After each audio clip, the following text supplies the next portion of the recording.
കഴിഞ്ഞ ദിവസം ഫെർമി പാരഡോക്സിൻ്റെ ഒരു വീഡിയോ ഇട്ട് എൻ്റെ ലാസ്റ്റ് പറഞ്ഞിട്ടുണ്ടായിരുന്നു. ഫെർമി പാരഡോക്സിന് ആൻസേഴ്സ് എന്ന പോലെ കുറച്ച് തിയറീസും പാരഡോക്സുകളും ഉണ്ടെന്ന്. അതിൽ ഫസ്റ്റത്തെ തിയറിയാണ് the dark forest theory.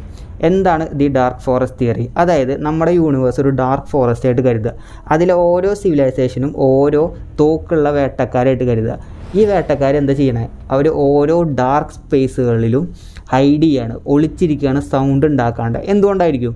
അവരെങ്ങാനും നോയ്സോ sound ഉണ്ടാക്കി കഴിഞ്ഞാൽ ഒന്നെങ്കിൽ അവരെ അറ്റാക്ക് ചെയ്യും, അല്ലെങ്കിൽ അവരെ അറ്റാക്ക് ചെയ്യേണ്ടി വരും. അതായത് ഫോർ എക്സാമ്പിൾ പറഞ്ഞു, ഒരു സിവിലൈസേഷൻ വേറൊരു സിവിലൈസേഷനായിട്ട് കമ്മ്യൂണിക്കേറ്റ് ചെയ്യാൻ ശ്രമിച്ചു. ആ ഓപ്പോസിറ്റ് നിൽക്കുന്ന സിവിലൈസേഷൻ ഒരു ഹയർ അഡ്വാൻസ്ഡ് സിവിലൈസേഷൻ ആണെങ്കിൽ ഇവർക്ക് പറയാൻ പറ്റില്ല അത് ഫ്രണ്ടാണോ ശത്രുവാണോ എന്നറിയില്ല. അപ്പോൾ വാറിനുള്ള യുദ്ധങ്ങൾക്കുള്ള ചാൻസസ് കൂടുതലായിരിക്കും. ഈ സിവിലൈസേഷൻ എക്സ്റ്റിങ്ക്റ്റ് ആവാനുള്ള ചാൻസസും കൂടുതലായിരിക്കും. അതുകൊണ്ട് തന്നെ എല്ലാ സിവിലൈസേഷൻസും നമ്മുടെ യൂണിവേഴ്സിൽ ഒളിച്ചിരിക്കുകയാണ്, അങ്ങോട്ടും ഇങ്ങോട്ടും കമ്മ്യൂണിക്കേറ്റ് ചെയ്യാണ്ട്. ഫെർമി ചോദിച്ചതാണ് വേർ ആർ ദേ. ഈ തിയറി എന്താ പറഞ്ഞു വെച്ചാൽ അവരവിടെ ഉണ്ട്, പക്ഷെ അവർ ഒളിച്ചിരിക്കുകയാണ്. കാരണം അവർക്ക് അവരുടെ സിവിലൈസേഷൻ പ്രൊട്ടക്റ്റ് ചെയ്യേണ്ട ഒരു ആവശ്യകത ഉണ്ട്.